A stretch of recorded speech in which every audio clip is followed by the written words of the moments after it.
Usa ka senior citizen ang patay, samtang unumang samdan human na banggaan ang ilang gisakyang SUV sa laing SUV sa intersection sa Upol, Misamis Oriental.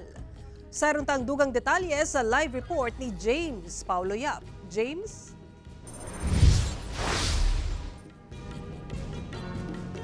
Yes, Sarah, dead on the spot ang 67 anyos nga babae ug laing unom ang samdan.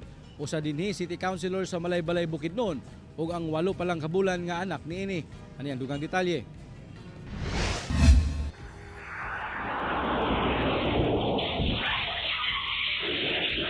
Kini ang aktual nga video sa pagbangga tali duha ka SUV sa intersection sa barangay Bara Upol sa Misamis Oriental.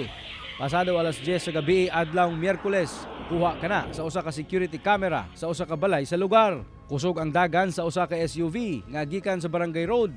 Samtang nagsubay sa iyang linya sa Diversion Road ang laing SUV, dihang nahitabo ang disgrasya. Sa kakusog sa impact, makadaghang mituyok ang gibanggaang SUV nga gisakyan sa mga biktima. Una, kini natumba. Dead on the spot ang 67 anyos nga babae nga nakasakay sa SUV tungod sa grabing head injury. Talisab nga gipandala sa ospital ang laing unumpa ka mga sakay sa maong sakyanan.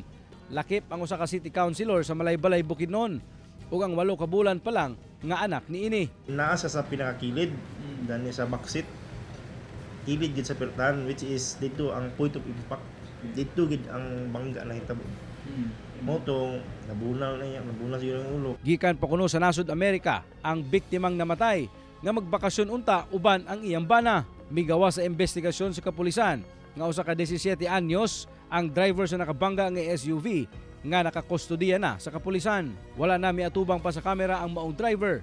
Apan kibutyag niya nga dili kuno siya sinati sa maong dalan, busa wala niya nabantayan ang intersection. Naa sa non-professional driver's license nga iyang gipakita sa MUA, which is authorized naman nga mag-drive sa usa ka private vehicle. Ingunani na karon ang itsura sa SUV nga gimaneho sa 17 anyos nga lalaki. Samtang ingon ani sab karon ang itsura sa SUV nga gisakyan sa 7 ka mga biktima ug sumala sa kapulisan nga dinhi sa likod nga bahin nagsakay ang babaeng biktima. Hinungdan nga pagkatumba sa mga sakyanan, naipit siya.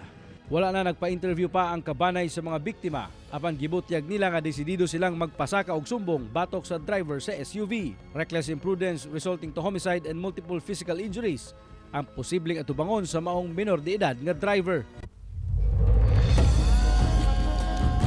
Sara, gikatakdang dalahon ang patanglawas sa biktima sa ilang lugar sa Malaybalay City, Bukidnon.